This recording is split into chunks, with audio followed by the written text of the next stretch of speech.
everybody out there on YouTube. We are the Middle-Aged Guys, and we're going to continue our reviews of the episodes of Young Justice, going from the first season all the way through the second, and then hopefully into the third, when the third season, Outsiders, finally shows up on the DC Direct Digital Service. Let's get the introductions out of the way. I'm the Reverend. The Theme here. And I'm Grey Mouse 1. The seventh episode is entitled Denial, and it first aired out on February 18th, 2011. Okay, we're going to handle this just like the other ones, just to go ahead and cover all of the bases. After a short synopsis, we're going to have 3 talking points: what we liked, what we didn't like, or what we would change if we had the choice. And like I said, at the end of every one, the third talking point is going to be, now that we've seen these episodes multiple times, what have we noticed that serves as a hint or a setup for something that happens in the future, either a storyline arc or an episode. Okay? So let me get the quick synopsis out of the way. All right? The episode opens up with Nelson Kent, who we have no idea who he is right now, but we just see an old man walk into a psychic shop. He wants to go ahead and talk to his dead wife. Okay? After exposing the psychic as a charlatan, you know, who's using wind machines and jacks under the table, do all the special spells and everything, Nelson Kent gets kidnapped by Abracadabra. Okay? Well, Nelson Kent is also a good friend of the Justice League because he's a member of the Justice Society, who's a precursor of them. So when Red Tornado is on his way to actually go ahead and check up on Nelson Kent, the team intercept him and they ask him, hey, you have a mission for us? And his canned response is, missions are the Batman's responsibility. All right? But they're like, well, you know, if we can help, you know, you can tell us. And then he explains the situation that Nelson Kent, who is the protector of the Helmet of Fate, has been missing for over 23 days. And so what they do is that, on suggestion of the Red Tornado, they go out to see Nelson Kent at the Tower of Fate. Turns out, though, that this particular episode is very revelatory about certain characters' beliefs and the things that they choose not to believe in, and also very revelatory of the things that they choose to act like they believe in order to get laid. All right. So yes, again, this particular episode it hinges upon Wally West Kid Flash. All right. And basically what happens is that they go through the episode and they end up at the Tower of Fate. But Kid Flash is he's committed that everything can be explained by science. Multiple members of the team are committed to saying, no, magic exists. As they've said in other Warner Brothers animated series, I believe it was the Flash saying to Green Lantern in one of the Justice League episodes, hey, look, we have a Martian and a demigod on speed dial. You're telling me that magic doesn't exist. All right? So they pretty much frame it like that. And then throughout their adventures in the tower, what happens is that they find out that Nelson Kent, he was kidnapped by Abracadabra, who's being held hostage by both Abracadabra and Clarion, the Witch Boy. They're trying to go ahead and get a hold of the Helmet of Fate, because that would then give them the powers of Dr. Fate. Well, long story short, Wally West Kid Flash gets separated from the team with Nelson Kent, and during the battle with Clarion, Nelson Kent gets struck down. He pretty much dies. He dies. Kid Flash is left there with the Helmet of Fate with no choice but to put it on. The moment that he puts it on, though, Nabu, the Lord of Order, takes over his body, and then Dr. Fate is once again on the earthly plane to go ahead and do battle with Clarion the Witch Boy. After a long battle, Dr. Fate is able to defeat Clarion the Witch Boy, but he isn't willing to go ahead and relinquish his hold on Wally West's body, on Kid Flash's body. Both Nelson Kent and Kid Flash convinced him to go ahead and relinquish control.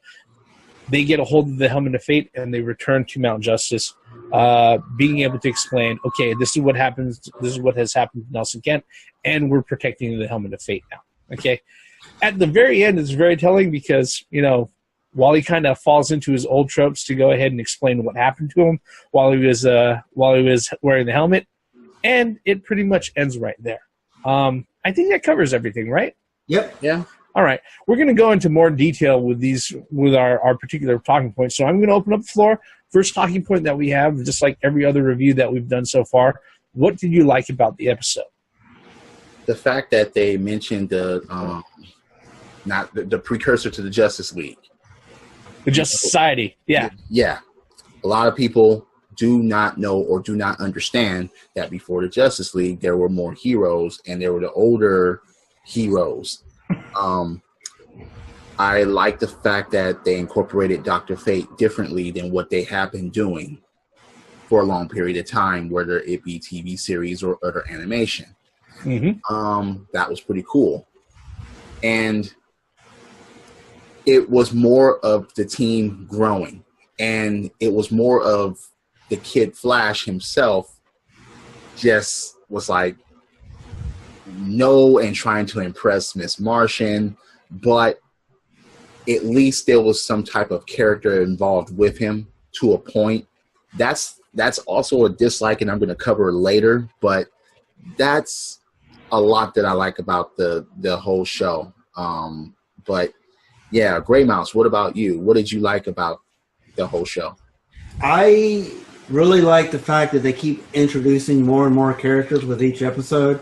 This time we saw Abracadabra and the Witch Boy and Kate and Nabu and Kent, right? Or what was his name? Nelson Kent. Nelson Kent, yep.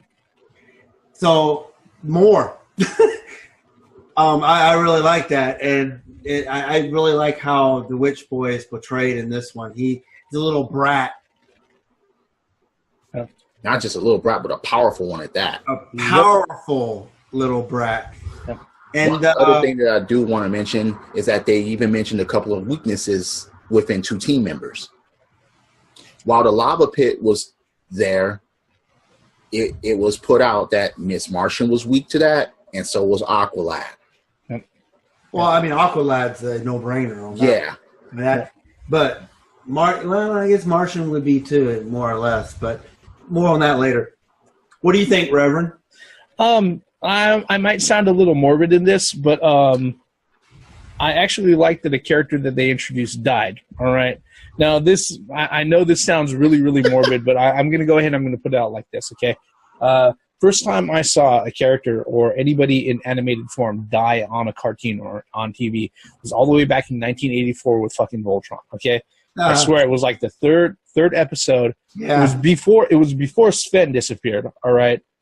And what happens is that, when the Robeast crashes down into the village, they're evacuating all the villagers and everything to the castle and all of that. And, the Robeast is stomping around, knocking down buildings and houses and everything. And he just reaches down, he scoops up a handful of villagers, and he throws them into his mouth. And he fucking eats them on TV.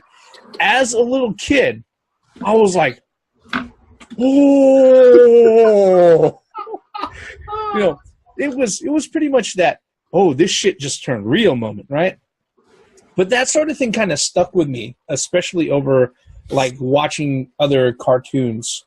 And notice I'm saying cartoons, all right, where people get shot and they don't die, all right? A lot of the Looney Tunes stuff, granted, that's slapstick to the upteenth extreme level. But then you go ahead and you take that sort of sentiment and you sanitize it for stuff like G.I. Joe and Mask, where literally they're shooting off 500,000 rounds every fucking episode, but nobody dies. Every time something gets shot down, you see the eject and a fucking parachute coming out of the thing, right? Nobody fucking dies, okay? And what I took away with that for a long time was that, okay, if somebody dies in a fucking series, this is serious. This is not just stupid kid shit, all right? Mm-hmm. And it happens here on Young Justice episode 7 for Denial. Nelson Kent, he dies during the fight with Clary and the Witch Boy. And again, if it wasn't the tone and the writing and everything else that the series has brought so far, this one right here proves that it's like, this isn't just kid shit. Guess what? For the things that they do, there are consequences and there are risks that they have to sit there and take. And if things go bad, yes, one of them can die. And that was definitely one of the things that I absolutely loved about this particular episode. All right. I think that's pretty much what covers what we like so far, right? You have something on the theme? Go ahead.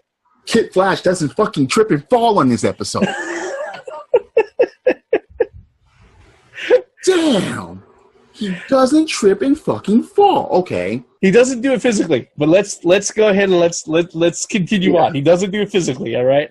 So now that we've covered what we like, let's go ahead and cover what we didn't like, or if we had a chance, now that we've seen this episode a few times, what might we change? Yeah.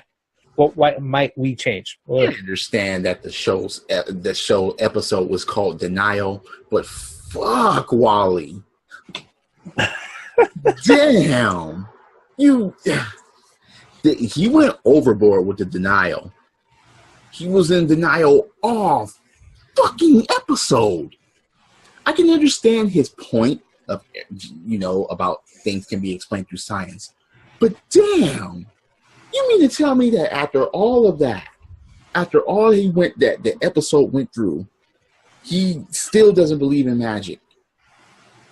I didn't understand that. I was just like, wait a second here. You got pocketed somewhere with Nelson Kent's magic fucking wand with his staff. And, you still got motherfuckers appearing out of nowhere and Abracadabra doing his stuff. Okay, Abracadabra stuff will explain, but still, he needed to tone that down just a bit as far as the denial. What about you, Gravehouse? What didn't you like about this particular episode? I pretty much liked the entire episode, but like I'll have to say the same thing with the Kid Flash. I'm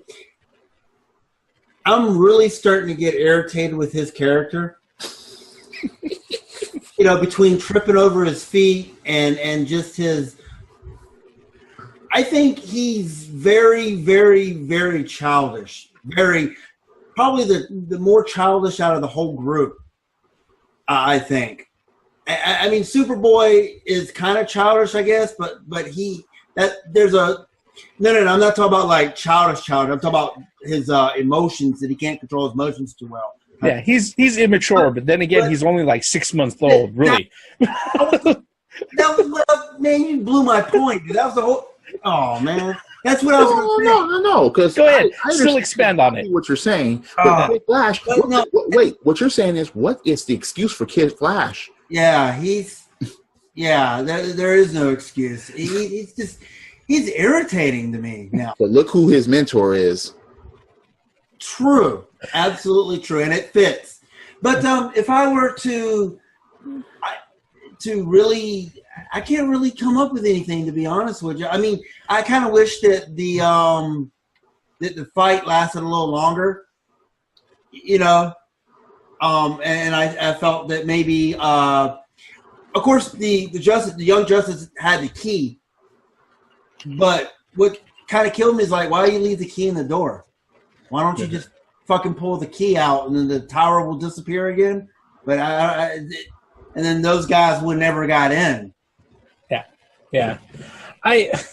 Was there anything else, Grimhouse, before? All right. Just wanted to make sure that you covered your points well enough before I don't want to cut you off prematurely. Because I think I might have already done that. But I think here's the thing. The theme said, Kid Flash doesn't physically trip in this episode, but he does it mentally multiple times, okay? And it's because he's rushing headlong. It's not so much that he's immature, it's the fact that he goes to great lengths, many times unreasonable lengths, to sit there and try to impress people, all right? You hit the word unreasonable lengths. Yeah, unreasonable lengths to go out of his way and impress people. Because the thing is that, okay, when it comes to Miss Martian, okay, and getting her on her good side, he lays it on really thick, trying to hit on her, okay? But he does the same thing with, like, the other characters also. It's like, I'll go on ahead and scout. Well, we know that you're going to rush headlong into this, you're going to trip over something, and then you're going to expose the whole fucking group to everybody, because you've done it in every other fucking episode, all right? Or something else is going to happen. He's very, very eager to go out of his way to sit there and show, I'm the first one to be there. I can go ahead and do things first, and I can get it done. And it's not really centered around. It's hardly ever at the point where it's centered around where it's like, okay, he's got good intentions, but he also wants to go out of his way and impress people. All right, maybe that's because being Wally West sucks ass for him, and he does his best, and he absolutely enjoys being able to wow people as Kid Flash. That might be part of it, but that particular part of it, I'd have to say it's the fact that it's really, really unreasonable. Okay, but then again, I'm gonna if I keep things in context, these are dumb teenagers that we're talking about, and also for the fact that I think with this particular one, going out of your way and illustrating that this is such an integral part of Kid Flash, Wally West, as a character, it actually serves a better purpose going into the whole of the season. All right, and I will admit, he's not the only character that these particular types of episodes occur with. We do end up seeing a little bit more, but that really does kind of bring us up to our third point. Unless there's anything else that anybody wants to point out right now? Just one real quick, not a hate, but a like, since we've already went through that. I just want to make a real quick like that the team still accomplished their mission even without Robin there at this particular episode. Robin was nowhere to be seen. So that's kind of nice that they can function as a unit without one of their members being there. Yeah. Okay, cool. Yeah. And the thing is that if you think about it, as far as it goes, Robin would have fit right in where during going up the tower, nothing would have been an issue with him. All right. He does so many mental gymnastics just by habit to be able to go ahead and catch up and cope with shit like that. Oh yeah. That it wouldn't have been an issue with him. So I do admire the fact that they realized that he wasn't just it's kind of plot appropriate that he was away for an episode, but it's just one of those things. All right. The fact that they tied it back to him, going back to help Batman in Gotham. So that was kind of they gave a purpose. Okay, we can't have Robin in this particular episode because he'll figure it out before any of the team because it's just the way he is. Yeah. And then they gave him the plot. There's enough plot there to take him away and actually become believable. Yeah, it's completely believable. Yeah. Okay. All right, but let's go ahead and put that one aside. Let's talk about our third talking point that we talk in every review that we've done so far. What have we noticed this time around watching this episode out of the multiple times we've seen it that serves as a setup or a hint toward a future storyline arc or episode this time around? Go ahead, guys. Dr. Fate. I mean, Clarion, the witch boy. That basically just set up everything. Wally took that helmet as a souvenir. That helmet is not just going to sit there because Naboo was like, look, I hate being here and not actually there. Mm-hmm. The world needs Dr. Fate. They pointed that out. And Kent Nelson was like, I'll stay here with you. Mm-hmm. Until you find the right candidate. Dr. Fate. Wow, yeah. Plus, a couple of things with a couple of couples thing. At the beginning, you had freaking Artemis and Miss Martian discussing on who they should ask out. You had Kent Nelson giving Wally advice at the end of the episode, find your own Spitfire. Damn well that's going to set some shit up for later. Yep. What about you, Gray Mouse? What did you notice this time around that acts as a setup or a hint for something in the future? Well, I was going to say what Theme just said, but we took it again. It's okay. One thing that we, the Witch Boy, he is going to be integral into the story thus far. We've already know that he is one of the light, but we don't know that at this particular point if we were just watching the episode. So now that he was after him and Abracadabra was after the helmet, makes things very interesting because it's like, okay, wait a minute, is the light after? Is it just the Witch Boy's being the Witch Boy? He just wants dominance over this realm, or is it that maybe the light is actually trying to get a hold of stuff and a hold of that helmet. So that's a setup, I think. Yep. Was there anything else you wanted to cover, or is that pretty much the point that you want to stick with right now? Sure. Okay. All right. With this particular one, I gotta say that there are some things that they definitely went ahead and they hinted toward. That is, if this is your first time watching through, it's it's really kind of subtle. All right. But again, this episode, it originally aired out on February 2011, so it's almost 7 years old. I'm not going to throw a spoiler warning on it. All right. But it does hint very heavily on, guess what? This Clarion the Witch Boy, the Lord of Chaos, one of the Lords of Chaos, he's going to weigh heavily in with the Light, who's the main set of bad guys. The fact that Wally and Artemis are at each other's throats nonstop, okay? Almost to the point where, like, all right, some of this tension is not just angst and anger and fucking malice. You two need to get a room and finally fuck each other, okay? Get it over with. Walk out. You can feel dirty all you can. If you decide not to talk with each other, that's fine. But just get it over with, okay? Seriously. All right? And it kind of hints on that too. But one of the things that this really, really set up is that there is an episode coming up where Wally has to go out of his way, and he brings out the helmet again, and he's planning on putting it on to save the day. Okay? And it turns out that he's not the right guy to wear the helmet. Okay? So that is actually really, really key. The fact that Wally, like I said, as annoying as he is, as impulsive as he is, all right, the fact that he's going out of his way and he's holding souvenirs and trophies of everything, a lot of the callbacks actually go back from that exact same annoying fucking habit of his. All right?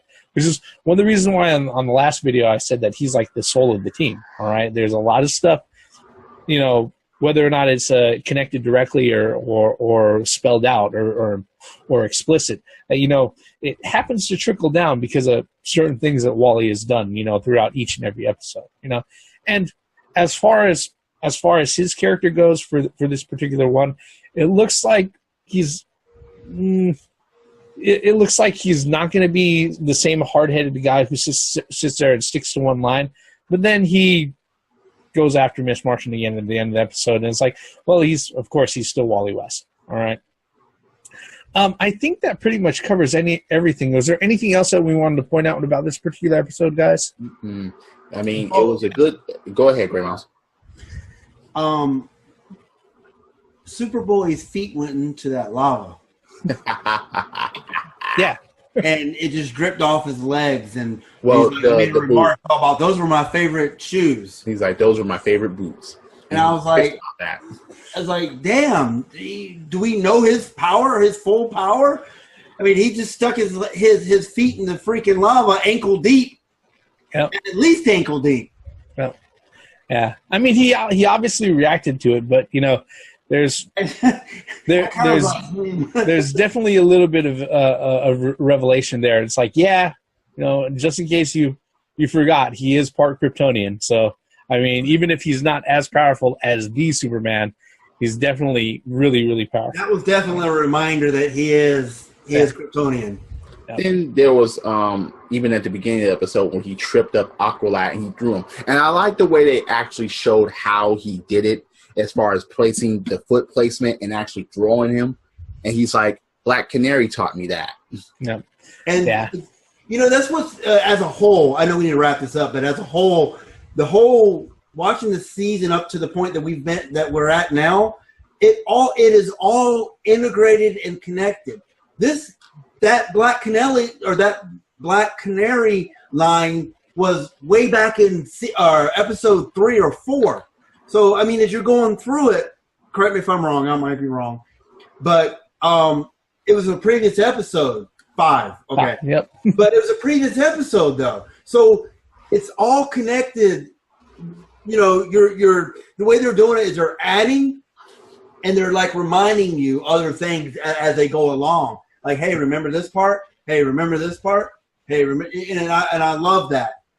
Actually, that'll bring us to our fourth point, because the one that I introduced with the last video. Okay, on a scale of yay, nay, or meh, what would you rate this particular episode, Grey Mouse? Yay. 2 thumbs up. Okay. What about you, Theme? Could there be more? Hell yay. I mean, this episode did a lot, but even with the minor annoyances, it was still a great episode all the way around. Yeah. I gotta say yay on this one. This really kind of illustrates why people gravitated toward this particular season, or excuse me, this particular series as quickly as they did, and why it grabbed such a huge, wide array. Okay, the number of adults and female viewers that were actually tuning into Cartoon Network just to catch this particular series was off the fucking charts. Okay, and the ratings went ahead and they reflected that, which of course wasn't exactly in the plan of the folks at Cartoon Network. Well, that's a tangent that we'll probably touch at a later time, but I think we're going to go ahead and we're going to wrap up this particular episode right here. All right. If you're somebody who's been following us through these particular reviews, or if you've seen this particular episode, we'd like to know what you think. We'd like to know what you think about our reviews. Are we off base? Is there something that we've missed? We'd definitely like to hear about that. You can let us know by tapping comment and leaving a comment below. All right. While you're at it, hit that like button. And if you like what you happen to see here and you want to stick around, feel free to subscribe to us. All right. We'd really appreciate that. But with all of that said, we're going to go ahead and wrap this particular episode up. That's our review for Season 1, Episode 7, Denial, which originally aired out on February 18th, 2011. And that's where we're going to leave it. I'm the Reverend. The Theme here. And I'm Grey Mouse 1. All forms of entertainment has the right to exist, even if you don't like it. And we sure do like some Young Justice. Credits.